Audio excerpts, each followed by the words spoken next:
Olá, viva! Bem-vindos ao 5º programa do Plataforma Associativa.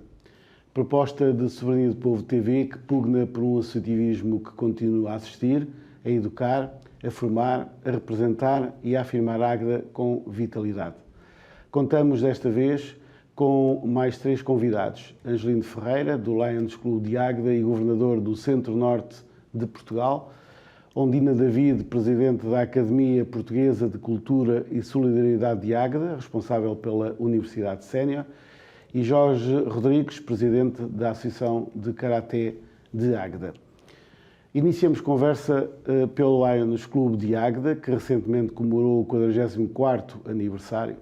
Para nos falar deste movimento, temos como convidado o atual governador do Distrito 115 do Centro-Norte de Portugal e associado do Lions de Águeda há mais de 30 anos. Angelino Ferreira, bem-vindo.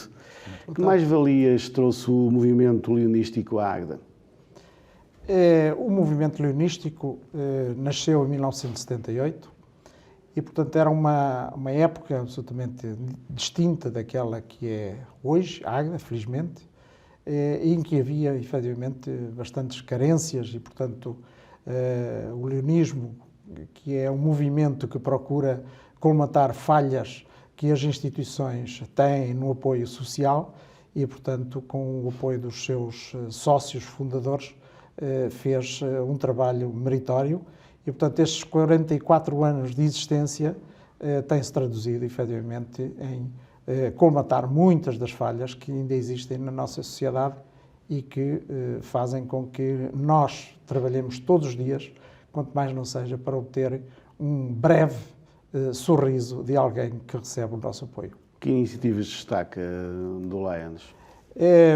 Várias iniciativas. Nós temos ao longo dos anos, desde o apoio a bolsas de estudo, cabazes de Natal, diversas instituições também têm recebido o nosso apoio, mas sobretudo há uma que não posso deixar de referenciar, que é efetivamente o apoio dado ao Banco de Leite.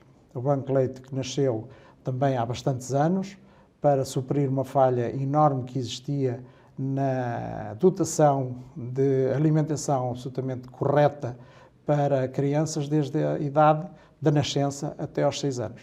O Banco de Leite é, por assim dizer, a medida mais emblemática do Lions, pelo menos, que chega mais a mais gente na sociedade. Exatamente, até porque, digamos, a amplitude desse apoio que foi realizado durante largos anos refletiu-se com certeza na qualidade, digamos, ou no incremento do coeficiente de inteligência das crianças da Águeda. Como é que está a situação do Banco de Leite? O Banco de Leite, neste momento, atravessa uma reestruturação. Portanto, nós voltamos, digamos, à base e estamos a trabalhar em voluntarismo puro, portanto, com a sua direção e com o apoio imprescindível do Lions Clube de Águeda e dos sócios do Banco de Leite. Entretanto, em relação aos cabazes de Natal e a outras iniciativas que têm, qual é a ideia, qual é o universo de pessoas que são apoiadas pelo Lions? O universo depende bastante, mas uma coisa é certa, o Lions sempre se pautou por um rigor na seleção das pessoas a serem apoiadas. Como é que se faz sobretudo com o contacto direto com as pessoas, com um trabalho de terreno, de auscultação, de se as pessoas são efetivamente carenciadas e necessitadas desse apoio. Eu devo referir que, por exemplo, nós temos neste momento uma sócia do Lions Clube de Águeda, que foi nossa bolseira de estudo e, portanto, após um rigoroso processo de seleção, nós escolhemos essa bolseira, que nem sequer era de Águeda, é de São João da Madeira, e que, portanto, fez uma carreira brilhante nos estudos e que hoje nos deu a alegria de pertencer, já há 2 anos, aos corpos, digamos, associativos do Lions Clube de Águeda. De resto, o Lions Clube de Águeda tem vindo a receber bastantes novos associados, isso é sinónimo de vitalidade? Exato, quer dizer, nós costumamos dizer em termos leonísticos que mais mãos permitem mais serviço. Portanto, para nós serviço é o apoio à comunidade, é o apoio aos desafortunados, buscando, digamos, esse apoio naqueles que tiveram a sorte da vida de serem um pouco mais afortunados e, portanto, podem colaborar com o Lions e permitir aos mais desafortunados terem realmente uma perspectiva de vida mais sorridentes, mesmo assim. Pode-nos dar uma ideia do que é a dimensão Lions a nível mundial? A nível mundial, os Lions são cerca de 1.500.000. Portanto, estamos espalhados por todo o mundo, e quando dizemos por todo o mundo, estamos em cerca de 200 países, com representação direta. Isto quer dizer que estamos em mais países do que a própria ONU. E qual é o posicionamento do Lions de Agda neste universo total? O Lions Clube de Agda é um clube, felizmente com um corpo associativo expressivo, portanto somos neste momento cerca de 52 associados e que se inserem no distrito 115 Centro-Norte. Portanto, Portugal tem 2 distritos, um Centro-Sul e um Centro-Norte, e fazemos parte de um grupo de clubes muito ativo do Norte, que somos cerca de 36 clubes. De resto, é o atual presidente do Núcleo Norte, Centro-Norte é o distrito 115. O que é que representou para si, depois de estar destes anos todos de ligação ao Lions, ser hoje governador, atualmente, neste ano leonístico, governador do Centro-Norte de Portugal?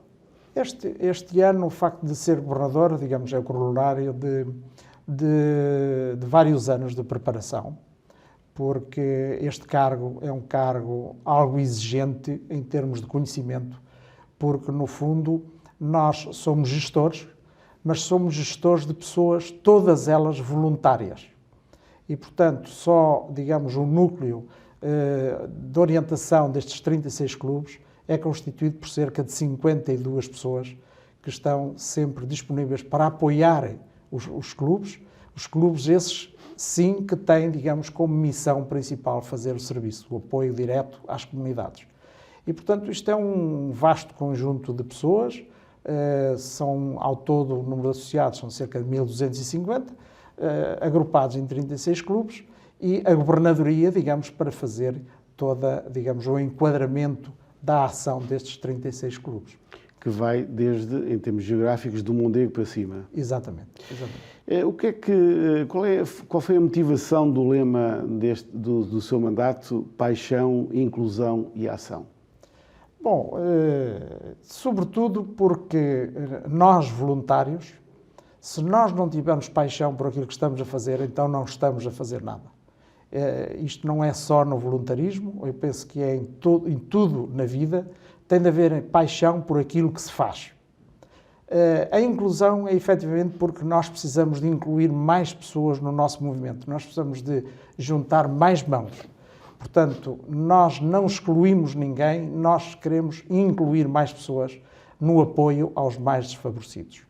E isto são conceitos, são sentimentos, mas efetivamente se não passar disso, se não houver a ação, se não houver a concretização das ideias, nada serve, portanto, para o fim que nós queremos atingir.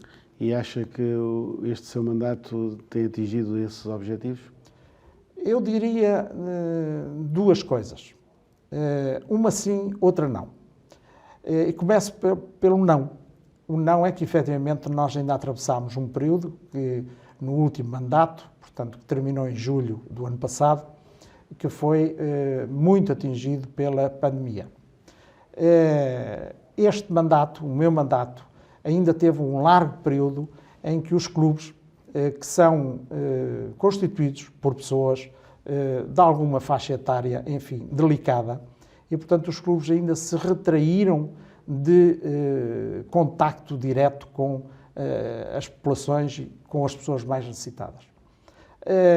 Por outro lado, eu diria que sim, porque, digamos, o movimento deu um exemplo de coragem, de se reinventar todos os dias para conseguir fazer serviço.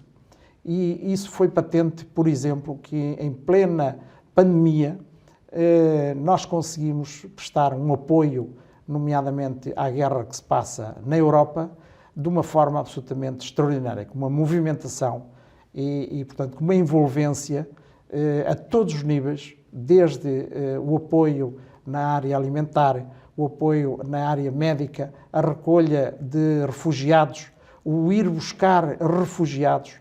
Portanto, foi realmente uma ação absolutamente fantástica. E isto sem descurar outras ações que o Lions sempre realiza e, portanto, que os clubes se reinventaram todos os dias para continuarem a fazer serviço. O que é que ficou por fazer, digamos assim? Eu diria que ficou por contactar mais as pessoas.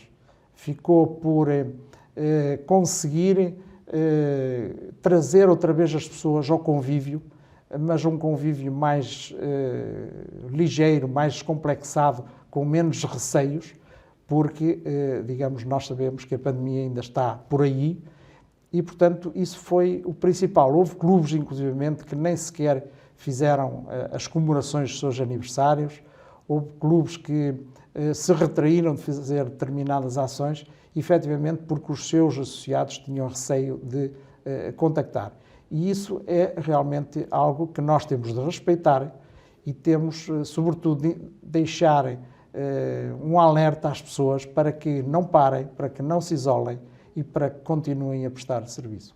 De resto, o aniversário do Lions Clube de Águeda recebeu muitos clubes amigos e irmãos do centro-norte de Portugal. Isto é sinónimo de respeito?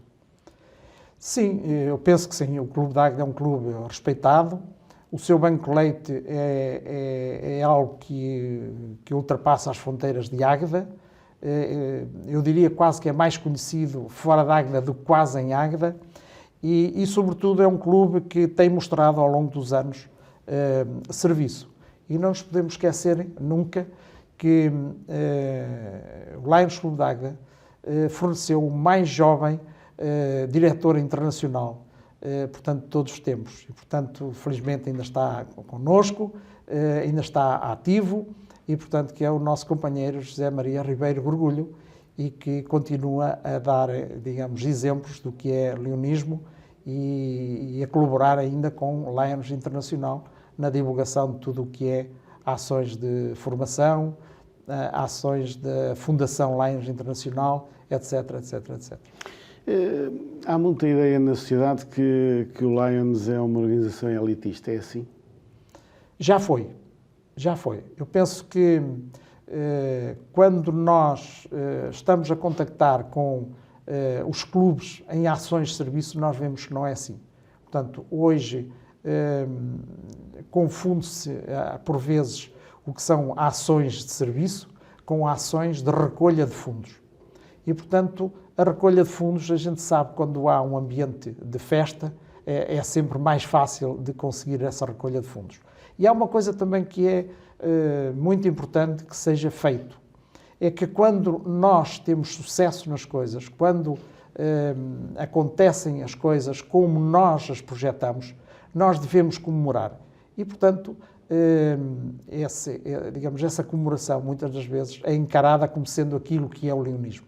E não é. O leonismo pode-se, digamos, ver em muitas outras ações de serviço, dentro dos hospitais, dentro das creches, dentro dos lares da terceira idade, etc, etc, etc. Portanto, depois deste ano como governador, vai reintegrar o Lions Clube de Águeda ou vai ter outras ações dentro da organização?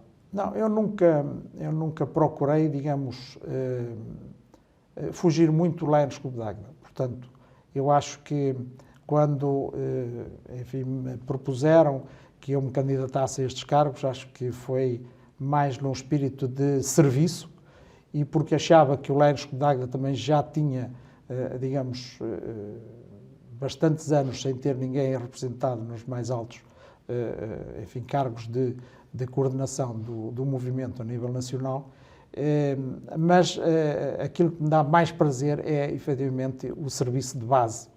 Portanto, é o contactar com as pessoas necessitadas, é o ver o sorriso na cara dessas pessoas quando nós lhe fazemos algo de bom e que elas necessitam e que elas precisam.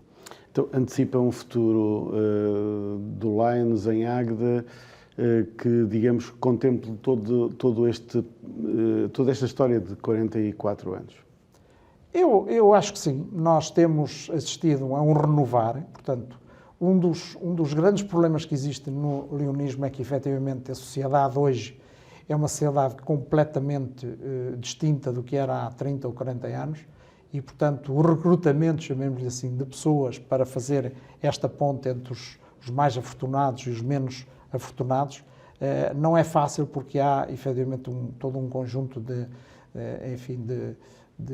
expressão, chamemos-lhe assim,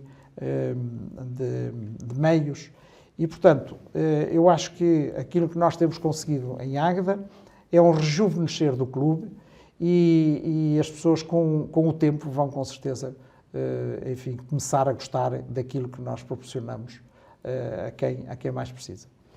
Muito obrigado pela sua presença e continuação de bom trabalho.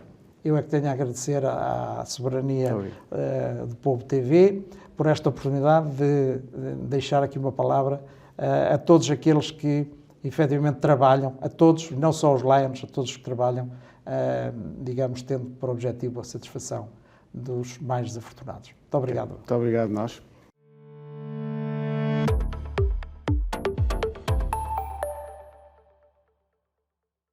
Prosseguimos a plataforma associativa com a Academia Portuguesa de Cultura e Solidariedade de Águeda, responsável pela Universidade Sénior de Águeda. Ondina David, Presidente da Direção, está connosco em estúdio. Bem-vinda. Muito obrigada. O recente encontro de coros realizado no fim de semana passado marca o reatar da atividade? Já reatámos a atividade em outubro, mas temos vários eventos ao longo do ano letivo, além das aulas consideradas normais da Universidade Sénior, mas este evento é um evento proposto pela RUTIS. A RUTIS é a rede de universidades séniores, que congrega, que coordena as universidades séniores, não é controladora das universidades séniores, mas somos associados e temos uma informação que nos vai sendo prestada e uma articulação com outras universidades através desta entidade, RUTIS. Então, a RUTIS propõe todos os anos eventos às universidades séniores para elas realizarem. E nós candidatámos-nos a realizar este festival. Que é tradicional já. Que todos os anos acontece, em 3 pontos do país, e que já uma vez organizámos. Sim. Ainda o seu pai estava connosco. Nos primeiros anos da universidade, organizámos o primeiro festival de grupos musicais séniores, e agora candidatámos-nos de novo e estava previsto para 2020. Quantos coros é que estiveram presentes? Estiveram presentes 3 coros convidados, ou inscritos, e 2 representações da Universidade Sénior de Águeda. Por isso foram 5 grupos em palco, porque inicialmente estavam previstos 6 grupos de fora. O Covid limita o número de pessoas e os grupos também têm receio. Havia um grupo que era para vir, que era a Albergaria Abelha, e que cancelou na semana do evento por causa do Covid. Ficaram satisfeitos com o resultado deste encontro? Nós ficámos muito satisfeitos porque correu muito bem e as pessoas que vieram também estavam muito satisfeitas e posso dizer que fiquei orgulhosa de as pessoas nos darem os parabéns pela organização. Esteve presente o Dr. Luís Jacó, que é o presidente da RUTIS, e parabenizou-nos pela realização do evento. Eu, quando falei que era é um reatar mais público das atividades que são paralelas à Universidade Sénior. Sim. Como é evidente, vocês reataram em outubro as aulas, mas deduzo que tenha sido muito difícil o desenvolvimento das atividades em plena época pandémica. Foi bastante mais difícil que os outros anos, porque as pessoas mais antigas, que já andavam há 10 anos, 12 anos que a Universidade tem, já estão na casa dos 80 e tal, e essas pessoas já não querem sair de casa, já têm muito medo e do convívio.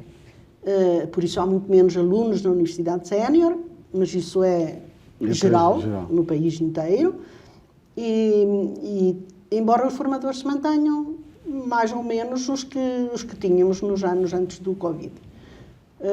Claro que a Universidade de Sena foi um boom no início, quando abriu, chegámos a ter 150 alunos, chegámos a ter várias turmas para inglês, várias turmas para informática, várias turmas para isto e para aquilo. Agora não, são turmas mais pequeninas, são menos pessoas. Quantos cursos é que tem neste momento? Nós estamos com 18 tempos de aula, 14 formadores voluntários neste momento. Temos 40 alunos inscritos este ano. Que tipo de propostas é que tem para a população sénior?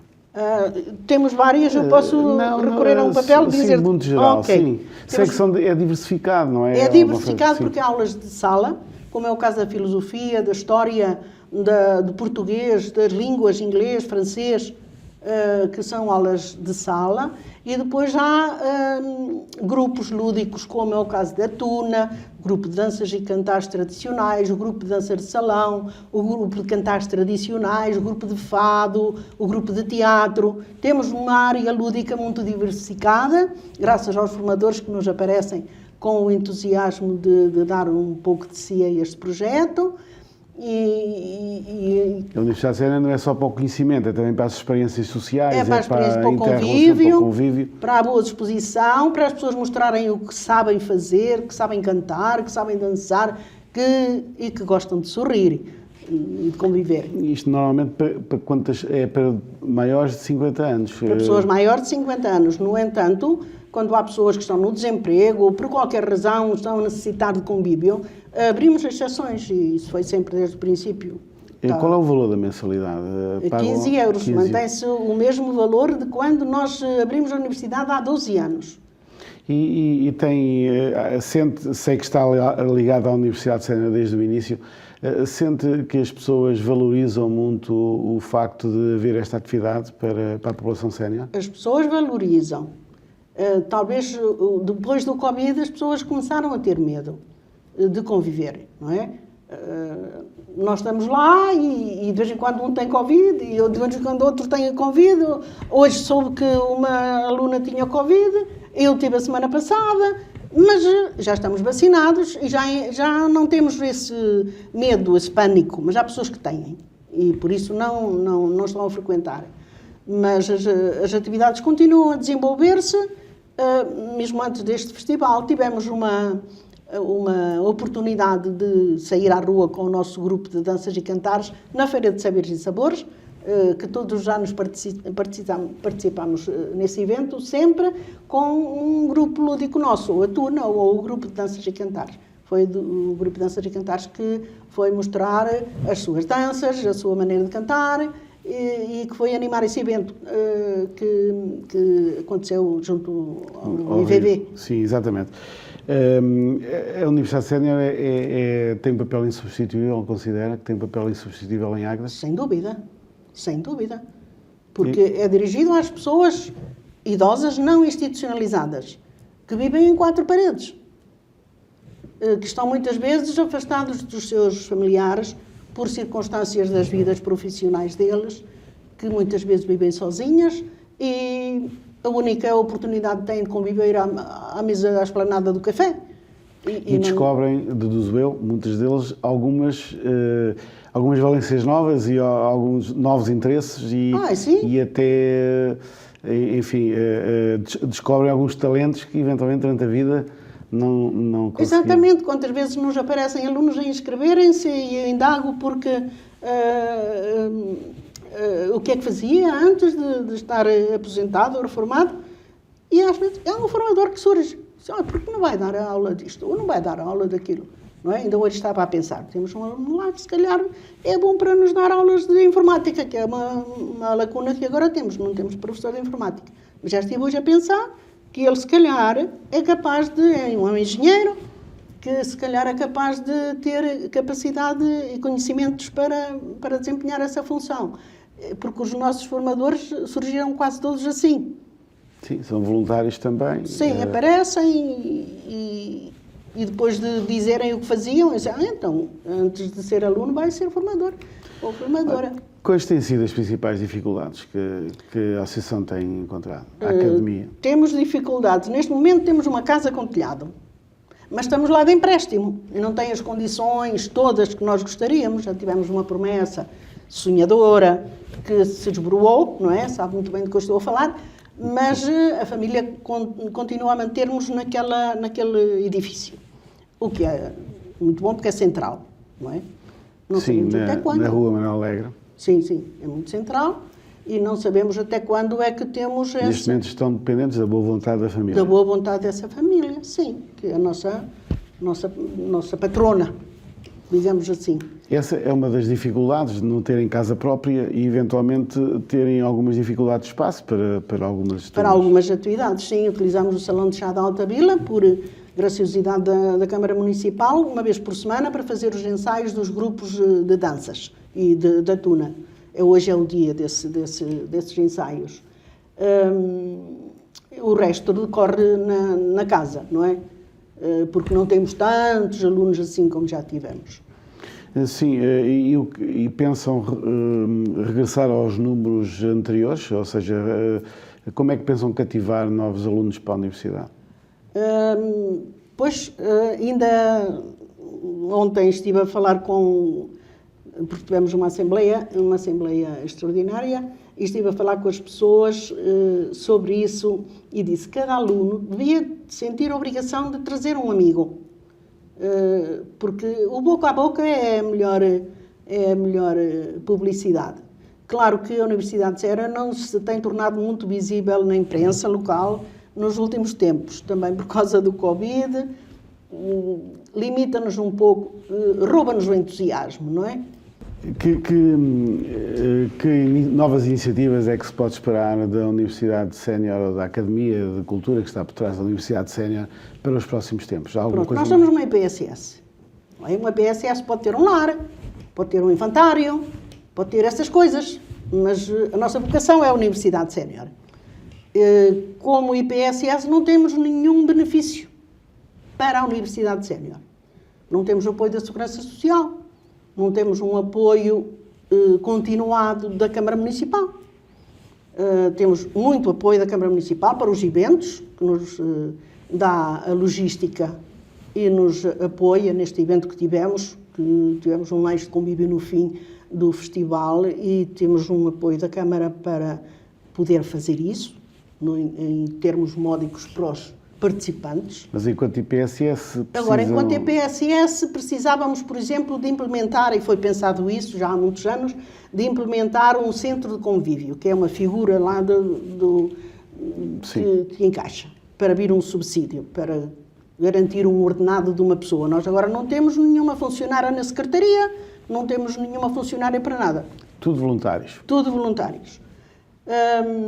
E então, se conseguíssemos essa figura, corresponder a essa figura, teríamos um apoio da Segurança Social, porque tivemos contactos com a Segurança Social para saber como, não é? Vieram ver as nossas condições físicas e não foi aprovado para isso, porque é necessário ter um salão de convívio grande, ter uma cozinha instalada como deve ser, ter casas de banho para deficientes e para homens e para mulheres separados, ter um conjunto de condições físicas. Será difícil... que esta casa não tem. Exatamente. Será difícil que isso seja concretizado? Eu acho que nada é difícil, nada é impossível. Difícil é, mas nada é impossível, não é? Tenho tido algumas conversas com o Sr. Presidente da Câmara de vez em quando, que lhe peço uma reuniãozinha com ele, e ele sabe destes nossos constrangimentos em termos de espaço. Portanto, a evolução da Universidade Sénior ou da Academia seria proporcionar um centro de convívio e algumas valências para além da Universidade Sénior? Não, bastava a Universidade Sénior integrada no centro de convívio. Okay. Em vez de ser considerada lá na figura Universidade Sénior, era um centro de convívio. Sim. Penso que ainda não mudou, desde que nós tivemos reunião com a Segurança Social, era assim. Não é como Universidade Sénior, mas como centro de convívio. Mas o funcionar é igual. Sim. É dar às pessoas capacidades, possibilidades de ter convívio e atividades que estimulem cognitivamente a pessoa e emotivamente, não é? Diga uma coisa, fala-se muito em envelhecimento ativo, a Universidade de Sénior, no fundo, vem proporcionar isso, visa isso, fala-se bastante disso, mas há muito ainda a fazer para melhorar a qualidade de vida da população. Um caminho muito grande para percorrer, porque o Estado não reconhece as universidades séniores para lhes dar uma fonte de receita, por uma via qualquer. Umas são criadas por juntas de freguesia, outras são criadas por câmaras municipais, outras pelos Lions, outras pelos Rotários, outras pelas Misericórdias, pela Cruz Vermelha. São criadas, encaixadas em qualquer associação que tenha a sua figura jurídica, não é? Nós temos uma figura jurídica, graças a Deus, que é a Academia Portuguesa de Cultura e Solidariedade, e estamos encaixados nela. Mas como IPSS que somos, e nem todas as universidades são, nós devíamos ter uma porta. Reclamam essa abertura por parte do Governo? Sim, sim. A Academia, que é a entidade que suporta a Universidade Sénior, é uma entidade antiga, que estava... Muito antiga, tem 22 anos, sim, talvez. E que estava adormecida e que tem como, digamos, como propósito ser dinamizadora de eventos culturais. Consideram que tem conseguido essa dinâmica? Sim, nós todos os anos temos o nosso plano de atividades, além das aulas, temos, a começar o ano, o Magusto de São Martinho. Depois temos o almoço de abertura do ano letivo, que é um convívio. Sim. Temos depois o Magusto de São Martinho. Depois temos o almoço de Natal. Depois temos o Cantar o Reis, que não se pode fazer agora mas que é uma atividade que congrega as pessoas, ir em grupo, cantar o Reis, telefona-se às pessoas, as pessoas recebem-nos com data marcada. Depois temos o baile de Carnaval, que organizamos sempre um bailinho de Carnaval. Temos viagens de estudo a Lisboa, costumamos ir ver os espetáculos de La Féria, visitar museus, visitar exposições de pintura no Mate, na cordoaria, nos vários espaços, na casa da Paula Rego, na Casa das Bonecas, visitar monumentos, também no Porto, já há casas de escritores, como a Casa do Garra Junqueiro, a Casa do Camilo, os espaços culturais, muitas vezes são propostas dos formadores da sua disciplina, propõem também, ou nós solicitamos que deem ideias. Já fomos este ano à Figueira da Foz ver o Espera por Ti no Politeama, o Espera por Ti na Figueira da Foz. Temos uma viagem marcada para 18 de junho para ir a Lisboa ver a nova revista do La Féria e visitar uma casa-museu. Temos uma visita programada no nosso plano de atividades para ir visitar, no contexto da história natural, ir visitar o parque como é que se chama, dos dinossauros, na Bombarral. Sim. Na Bombarral. Por aí. Ir às Caldas da Rainha ver o Museu José Malhoa, nessa mesma viagem. E, entretanto, o ano letivo vai terminar... Vai terminar em junho. Em junho. Ainda temos atividades em julho. Ainda vão ter atividades em julho e depois retomará o novo ano letivo em setembro, começarem as aulas em outubro. E daí um apelo a que as pessoas consigam ter um envelhecimento ativo. Um envelhecimento ativo através da Universidade de Sénior. Espera mais alunos para o próximo ano? Eu espero mais alunos para o próximo ano, só posso esperar. Porque diminuiu bastante com o Covid e as pessoas acabam por entrar... Pronto, neste ramo temos que ter o Covid e vamos ter mais que uma vez. É como uma gripe, não é? Não é bem, mas pronto, temos que ter um pensamento positivo. E espero que muitas pessoas que se retiraram em casa voltem. Obrigado pela sua presença e votos de sucesso para a Universidade de Sénior. Muito obrigada, muito obrigada.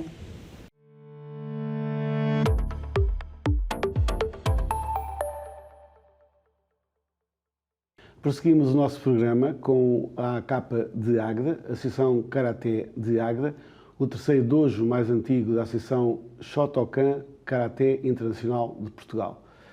É nosso convidado Jorge Rodrigues, presidente da Associação Agdense e quarto ano de graduação do Karaté. Bem-vindo. Recentemente a AKP Águeda organizou a terceira jornada da Liga Soshinkai, em Aguada de Cima. Que balanço é que faz da prova? Ok. A Liga Soshinkai é um torneio dividido em 3 partes durante a época. Nós organizamos a terceira, que é onde há o apuramento das pontuações e a entrega de prémios. Acho que correu tudo bem. Juntámos mais ou menos 200 atletas. Com esses atletas, uma grande parte deles menores, vieram acompanhados pelos pais, o que originou aqui um grande movimento ali na zona da Aguada de Cima, e não só, mas mais em Aguada de Cima, foi onde organizámos o torneio, no pavilhão da LAC, e o balanço foi mesmo muito positivo. Vieram muitos praticantes de vários pontos do país? Sim, mais ou menos entre Faf e Lisboa. Há muitos praticantes de Karaté a nível nacional? Sim, muitos mesmo. Não sei agora, na nossa associação, talvez uns 1.500, por aí. Na Associação Shotokan de Portugal? Sim, nós em Águeda temos à volta de 35 inscritos neste momento. Já tivemos mais, mas com a pandemia alguns saíram. Sim, e mas ainda não regressaram. O AKP Águeda tem à volta de 30 praticantes? 35 inscritos. 35 inscritos. Diminuiu o número de praticantes com a pandemia? Ou mantiveram? Não, diminuiu muito com a pandemia. Nós, antes da pandemia, em 2019, devíamos ter à volta de 50 inscritos. 50 inscritos. Neste momento temos à volta de 35. Sim, o evento em Aguada de Cima reuniu muita gente, inclusivamente árbitros e muita gente de Águeda. Qual é, digamos, a referência que a Águeda tem a nível do Karaté nacional? Sim, a Águeda é o terceiro dojo mais antigo da associação. É certo, para organizar um torneio destes é preciso muitos árbitros. Ou seja, cada local que é os tatamis, o local onde se pratica a prova, quer seja de kata ou comitê, precisa no mínimo 4 juízes e um árbitro central. Isto é o mínimo. Depois temos mais as pessoas na mesa no apoio, temos o gongo, a anotação de notas, de pontuação e por aí fora. Portanto, aquilo, no mínimo, aí umas 10 pessoas seria o ideal. Portanto, em Aguada de Cima tivemos 3 tatames, no mínimo 30 pessoas. Isso significa que, por trás de uma organização destas, é preciso, além da logística, também o fator humano é importante. Onde é que vocês foram recrutar? O fator humano somos nós. Os colegas de dois automaticamente estão recrutados para ajudarem. Eu sei que vocês têm bastantes árbitros, ou alguns árbitros, também têm apostado um bocadinho na formação dos árbitros. Sim, neste momento na KPA tem 3 árbitros. Somos 3. Sim. E onde é que foram buscar, de onde é que vieram os outros árbitros? Vêm de todo o país? Sim, são colegas de todo o país que vêm. Felizmente não temos muito problema com a deslocação dos árbitros porque estamos na zona do Leitão, nós temos que oferecer o almoço e não é preciso muito esforço para os convencer. A prestação dos praticantes de Karaté nestas competições tem sido positiva? Sim. Eu normalmente vejo que ficam entre os primeiros lugares, primeiro, segundo, terceiro lugar. Isso significa que há poucos em cada categoria, porque há bastantes categorias, ou há, digamos, competitividade? Há alguma competitividade, mas também há muitas categorias. Muitas categorias, depois são divididos pelas categorias. No caso do comitê, que é o combate por categoria e por peso, não é? Mas sim, também há muita gente, porque hoje em dia toda a gente gosta da competição, não é? Não é só praticar o karaté tradicional. Gostam ainda bem que existe. E há o kata. E kata, que é um conjunto de movimentos no abstrato, que depois, mais tarde, aquilo faz algum sentido e aplica-se no comitê. Fala-nos um pouco da atividade do AKP Águeda. Os praticantes, já falámos que tem à volta de 35 praticantes. Sim. Tem 35 inscritos. Quantos treinos é que fazem por semana e onde é que fazem os treinos? Nós fazemos 2 treinos aqui em Águeda, na escola Fernando Caldeira, às segundas e quartas, das 7 às 8h15. E em Aguada de Cima, agora estamos na Associação de São Martinho, às terças e quintas, das 7h30 da noite às 8h30, 9h15, sensivelmente. E são os mesmos ou são 2 dojos diferentes? Ou não, seja, os praticantes... são 2 dojos diferentes. No entanto, há colegas que gostam de treinar e então Vão aos dois dojos. Por Não tem alguma problema. razão, tem os dojos divididos, não há possibilidade de concentrar, de antes era só em Águeda. De antes era só em Águeda, é verdade. Depois, como temos vários praticantes da Guarda de Cima, decidimos, uma bela altura, abrir um dojo em Guarda de Cima, pronto, e ficou, temos praticantes, e esse é o principal motivo. Qual é o propósito com a vossa atividade? O que é que vocês pretendem dos atletas? Os mais novos, tentamos transmitir ensinamentos de ordem ética e comportamental, porque hoje em dia é muito difícil segurar um miúdo no karaté. Porquê? Várias razões. Primeiro, porque eles têm que estar alinhados, têm que ter educação, não podem falar, têm que cumprir ali uma série de requisitos que não estão habituados, nem em casa, infelizmente, nem na escola. Isso também leva a que alguns, depois mais tarde, venham a desistir porque não... Mas pode ser um fator educativo. É um fator educativo, não é? Sim. É um fator educativo, claro que sim. E depois temos o karaté em si, que no fundo, o que é o karaté? Para eles, é uma forma de eles coordenarem os membros superiores e inferiores, de forma que os depois possam usar como armas de ataque ou de defesa. Embora que é sempre incutido e é, entre aspas, proibido praticar karaté fora do dojo, que é o local onde se treina o karaté. Eu sei que o Jorge Rodrigues é instrutor há muitos anos, tem uma vasta experiência nesse aspecto. Quais são as diferenças que encontra entre a altura em que começou a dar, digamos, a ensinar o karaté e hoje? Muita diferença. Porque isto pode-se comparar um pouco à escola primária. Não é? Eu, quando comecei a treinar karaté, se calhar se chegasse atrasado ao treino, o meu mestre, se calhar, chamava-me para fazer uma técnica qualquer, um encadeamento, e às tantas eu levava com um ataque e nem sabia bem porquê. Só depois, mais tarde, começava a perceber, se calhar foi porque cheguei tarde. Hoje não se pode tocar numa criança, não é? Está fora de questão. Mas é mais difícil hoje ensinar karaté do que era? Muito mais. Até porque os jovens, os adolescentes hoje têm muita opção. Se saírem do karaté, tem aqui o futebol, tem o voleibol, há tudo, não é? Todos os esportes. Antigamente não era bem assim. Havia o futebol e pouco mais. E o atletismo, se calhar, e pouco mais. O karaté em Águeda foi o quarto dojo do país, o terceiro dojo do país. Inicialmente era a Academia Soshinkai de Águeda. Fez 50 anos no ano passado. Que razões é que houve para a mudança de nome?